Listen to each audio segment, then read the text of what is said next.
Listen to that music. Doesn't it sound a little familiar?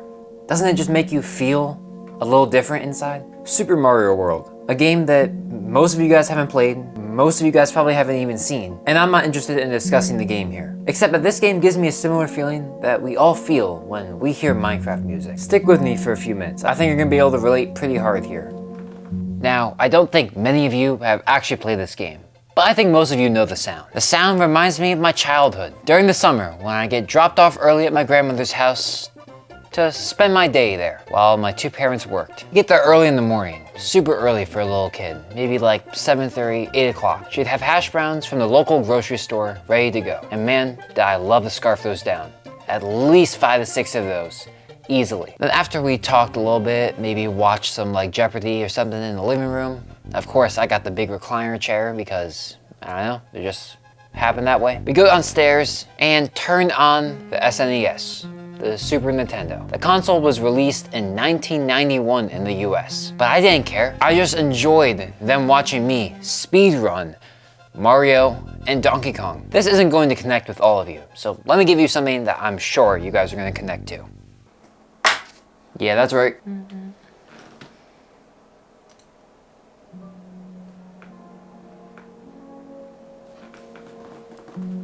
Is that better? This reminds me of a specific time in life that I think everyone can remember.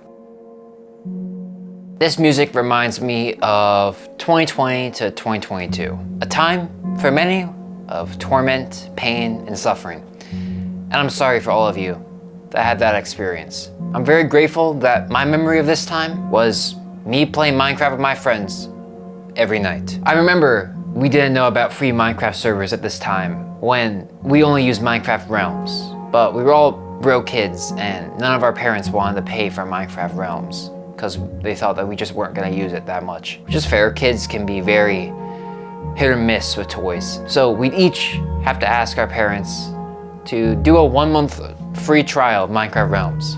When that 1 month was up, next friend had to ask his parents, and the next friend, and the next friend, and the next friend for like a year or something. I remember I would eat dinner with my family when we were all done with school and work, because that was always unquestionable. That was always the thing that the family did. We always ate together at the dinner table, and that was always our time as a family to connect, ask about each other's days, although during this time it was a little different. But then after we ate dinner and I sometimes put my plate and cup in the dishwasher, I would run upstairs and get ready to play Minecraft from like 6 p.m. to 1 a.m. every single night, including school nights. I knew I'd be able to stay up this late because the first period of my school days was usually gym, and gym, I just had to barely consciously sign on to the Google Classroom, keep my camera off, turn off the volume, and then go back to bed. And that was until like 8 o'clock anyways, so at minimum I was getting 7 hours of sleep. And then on the weekends, of course, I was sleeping until like noon most days. It was a life without responsibility, without a deeper purpose, and without a lot of tough questions floating around in my mind. Those were to come later.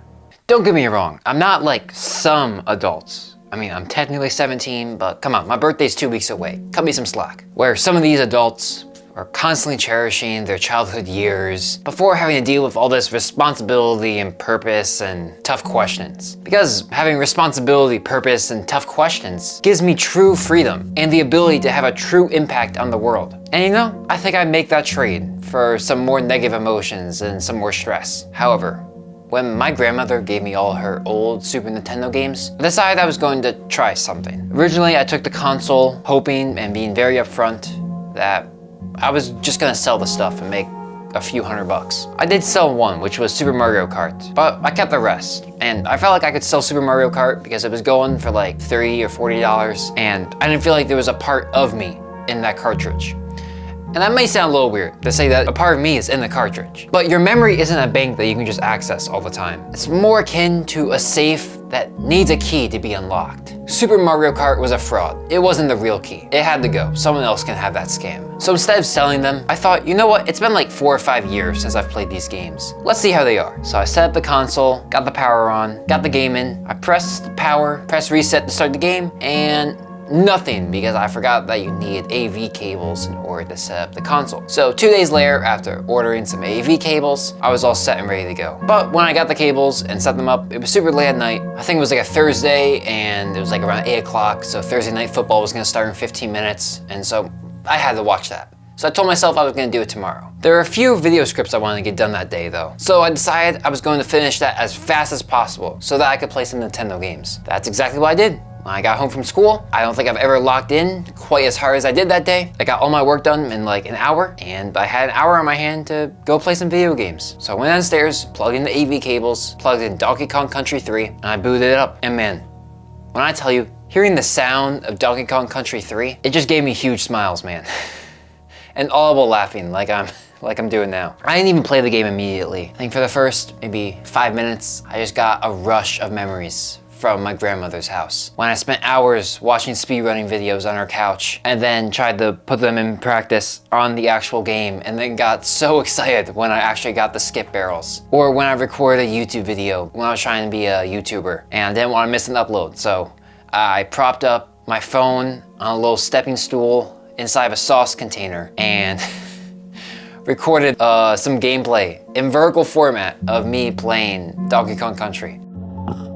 Okay guys, I'm going to play Donkey Kong today because I am at my grandmother's house and I do not have a computer here. Nothing special?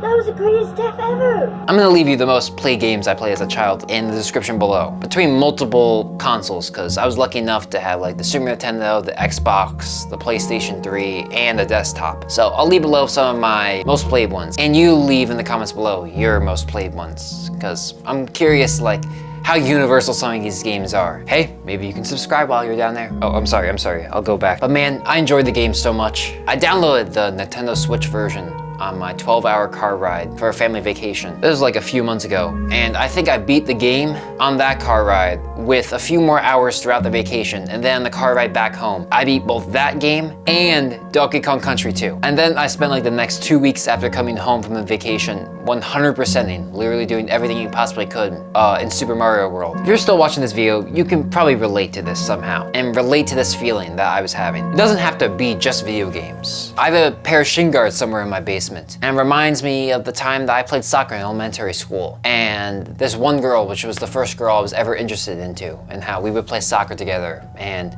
always like 30 minutes before the game, go practice together. And she was way better than me, so I was constantly getting showed up, and that's just the stuff that goes through my mind every time I see those shin guards. But I mean, the items, they could be sports related, games, people, books, movies, objects, nail clippers.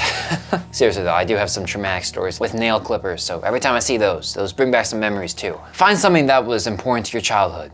Be extra productive the next day, and indulge in that thing. Even if you think you're too old, or you just only do productive things now, do it anyway. I used to think the same way. I mean, I literally have a video on this YouTube channel about how when I play more than 1 hour of video games a day, I felt like I failed that day. So, you know, this is why young people shouldn't have political opinions, because boy, do you have some pendulum swings. Do this because it makes you feel happier for a little while. Not permanently, but it does, at least in my case, make you more grateful, thoughtful, and a little more mindful of like the people around you and who's important to you. So indulge in your childhood memories, because they're gonna make you super productive and give life a little more meaning. Now, don't forget to experience what you got, feel like a child a little bit more, and think better. I'll catch you over in this video right here. Have a good day, y'all.